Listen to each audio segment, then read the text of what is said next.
కార్మిక శాఖ మంత్రి వాసంశెట్టి సుభాష్ ఏదైతే చర్చకు సిద్ధమా అని అడిగారో దానికి నేను సిద్ధంగా ఉన్నాను. మీరు కేవలం పత్రికల్లో ప్రకటనల కోసం ఈ సిద్ధాలు కాదు. మీరేదైతే జీవోల మీద చర్చకు సిద్ధమైనప్పుడు కొన్ని మాటలు మీరు మాట్లాడారు, అదేం మాట్లాడారు? మీరు ఏ రకమైన చర్చకి మీరు సిద్ధంగా ఉన్నారు? మొత్తం మీడియా సమక్షంలో మీ దగ్గర ఉన్నటువంటి మీ దగ్గర ఏదైతే ఉందో ఆ సమాచారంతో రండి. నా దగ్గర ఉన్నటువంటి సమాచారంతో నేను వస్తాను. మనిద్దరం కొంతమంది జడ్జిలు పెట్టుకుందాం. ఇవాళ చర్చకు సిద్ధంగా ఉన్న నేను చర్చ నుంచి మీరు ఏమైనా తప్పుకుంటే ఈ కులానికి క్షమాపణ చెప్పాలా? చర్చకు సిద్ధంగా ఉన్నాను నేను. ఏ రోజు ఎక్కడ ఎలా ఎంచుకుందాం? మీడియా రెండు రకాలు. మొత్తం మీడియాకి పిలుద్దాం. మీరుండాలి, నేనుంటాను. మీరు ఏదైతే నా మీద ఆరోపణలు చేశారో అది అవాస్తవమని నేను నిరూపిస్తాను. మీరు కనుక అవాస్తవాన్ని నిరూపించలేకపోతే మీరేదైతే సెంటిమెంట్ సామాజిక వర్గానికి చెప్పిన మాటలు ఉన్నాయో నాది తప్పని సామాజిక వర్గాన్ని క్షమాపణ కోరండి.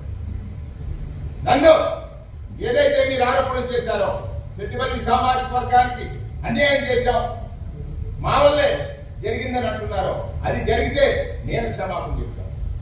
ఇక్కడ కేవలం ఒక ప్రెస్ నోట్ ఇవ్వడం కాదు.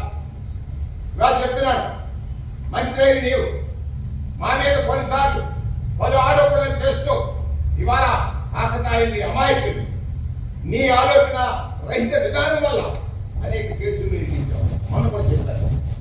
ఆ కేసుల్లో ఇరుక్కున్న వాళ్ళు నీ చుట్టూ తిరుగుతూ నీ కేరళ పట్టు కానీ ప్రభుత్వం మీద జగన్మోహన్ రెడ్డి గారి మీద ఆరోపణ చేశాం. జీవోలు ఎప్పుడు వచ్చాయి? ఏ ప్రభుత్వం ఇచ్చింది? మరి వాళ్ళు ఈనాడులో కూడా రాశారు. జీవోలో వైఎస్ఆర్ కాంగ్రెస్ ప్రభుత్వం ఇచ్చింది అనేటువంటి మాట చర్చిందారా? ఆ చర్చలో ఎవరు వాస్తవాలు చెప్తారు, ఎవరు అవాస్తవాలు చెప్తారు ప్రజలకు అర్థమవుతుంది. మాట్లాడారు. రెండు రకాల చర్చల్లో మీడియాని సమక్షంలో పెట్టుకుని మీరు మీకు కావాల్సిన వాటి తెచ్చుకోండి, నేను నాకు కావాల్సిన వాటి తెచ్చుకుంటాను. మనిద్దరం కలిసి ఈ ఛాలెంజ్ స్వీకరిద్దాం. కేవలం ఏదో ఒక పత్రికా ప్రకటన ఇచ్చేసాం అయిపోయిందంటే కుదరదు. ఇవాళ మీరు ఇచ్చినటువంటి ఈనాడు పత్రికలో నేను చదివిన చర్చకు సిద్ధంగా ఉండండి, వైఎస్ఆర్ పాలనలో ఏమి జరిగింది, టీడీపీ పాలనలో ఏమి జరిగింది అనేటువంటి మాట నేనే మొన్న చర్చకు సిద్ధమా అని అడిగాను. చర్చకు మీరు సిద్ధం అది స్పెల్లింగ్ మిస్టేక్ మీకు రాసిన దాంట్లో తేడా నాకు తెలియదు, కానీ నేను